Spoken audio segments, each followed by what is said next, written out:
আকাশ, যেখানে আমরা স্বপ্ন দেখি উড়ার, যেখানে মানুষ নিজেদের সীমা ছাড়িয়ে নতুন দিগন্তে পা রাখে।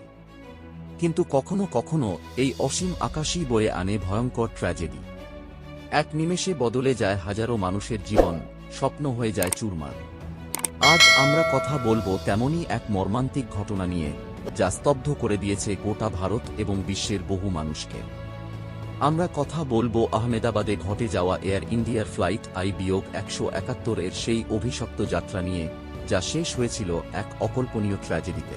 তো বন্ধুরা, ভিডিওটি শুরু করার আগে আপনাদের কাছে আমার একটি অনুরোধ, ভিডিওটিতে একটি লাইক দিন, আপনাদের মতামত জানাতে আমাদেরকে কমেন্ট করুন এবং এমন ধরনের আরও ভিডিও পেতে আমাদের চ্যানেলটিকে সাবস্ক্রাইব করে আমাদের পাশে থাকুন। তো চলুন আমরা ফিরে যাই গোটা ভারত এবং বিশ্বকে স্তব্ধ করে দেওয়া সেই মর্মাহত বিমান দুর্ঘটনার মূল আলোচনায়। 12 জুন 2025, ভারতের গুজরাট রাজ্যের আহমেদাবাদের সর্দার বল্লভভাই প্যাটেল আন্তর্জাতিক বিমানবন্দর। দুপুর 1:39।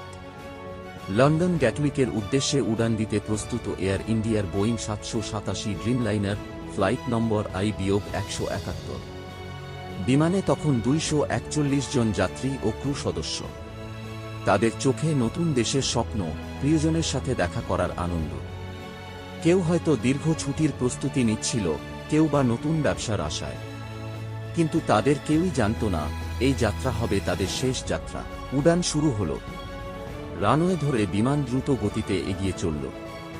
সবকিছু স্বাভাবিক মনে হচ্ছিল, কিন্তু উড়ার মাত্র কয়েক সেকেন্ডের মধ্যেই শুরু হল বিপত্তি। কন্ট্রোল রুম থেকে পাইলটের শেষ বার্তা, thrust not achieved, mayday mayday মেডে।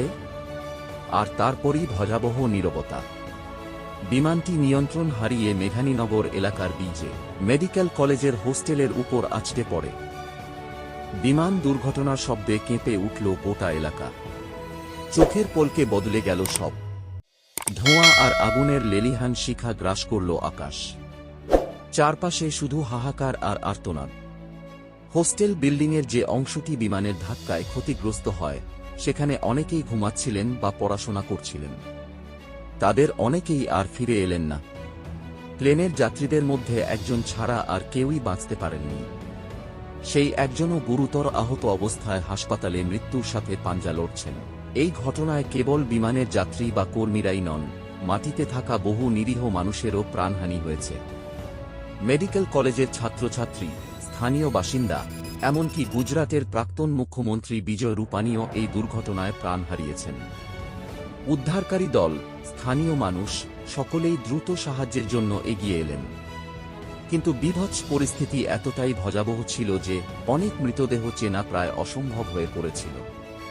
DNA পরীক্ষা এবং শনাক্তকরণের কাজ এখনও চলছে, যা প্রমাণ করে এই দুর্ঘটনার গভীরতা। এই ভয়াবহ দুর্ঘটনার কারণ কি? কেন এত আধুনিক একটি বিমান উড়ার কয়েক সেকেন্ডের মধ্যেই ভেঙে পড়ল? এটিই এখন সবচেয়ে বড় প্রশ্ন। প্রাথমিক তদন্তে বেশ কিছু সম্ভাব্য কারণ উঠে আসছে।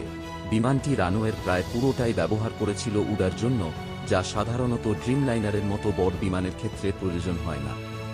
কন্ট্রোল টাওয়ারের সাথে পাইলটের শেষ বার্তায় থ্রাস্ট নট অ্যাচিভড এর কথা শোনা যায়। এর মানে হল বিমানটি উড়ার জন্য পর্যাপ্ত শক্তি অর্জন করতে পারছিল না। বিশেষজ্ঞরা বিভিন্ন দিক খতিয়ে দেখছেন: যান্ত্রিক ত্রুটি, ইঞ্জিনের সমস্যা, পাইলটের ভুল, অথবা কোনো পাখির সাথে সংঘর্ষ। এইসব সম্ভাবনাই তদন্তের আওতায় রয়েছে। বিমানের ব্ল্যাক বক্স উদ্ধার করা হয়েছে, যা ফ্লাইট ডেটা এবং ককপিটের কথোপকথন ধারণ করে। এই ব্ল্যাক বক্সের তথ্য বিশ্লেষণ করলেই আমরা জানতে পারব দুর্ঘটনার আসল কারণ। এই জটিল প্রযুক্তিগত বিশ্লেষণ সময়সাপেক্ষ। এই দুর্ঘটনার পর গোটা দেশ শোকে স্তব্ধ। প্রধানমন্ত্রী নরেন্দ্র মোদী দুর্ঘটনাস্থল পরিদর্শন করেছেন এবং আহতদের সঙ্গে কথা বলেছেন। কেন্দ্রীয় এবং রাজ্য সরকার উভয়ই ক্ষতিগ্রস্ত পরিবারদের জন্য সহায়তা ঘোষণা করেছে।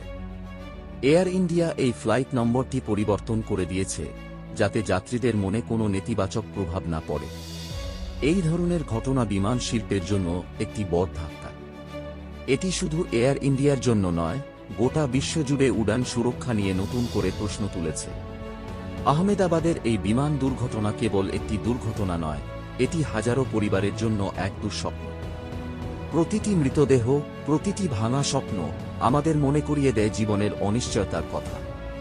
আমরা আশা করি তদন্ত দ্রুত শেষ হবে এবং দুর্ঘটনার আসল কারণ সামনে আসবে, যাতে ভবিষ্যতে এমন ভয়াবহ ঘটনা এড়ানো যায়। যারা এই দুর্ঘটনায় প্রাণ হারিয়েছেন তাদের আত্মারা শান্তিতে থাকুক, আর যারা আপনজন হারিয়েছেন তাদের প্রতি রইল আমাদের গভীর সমবেদনা। আকাশ যেন আর কোনোদিন এমন ভয়াবহ ট্র্যাজেডির সাক্ষী না হয়।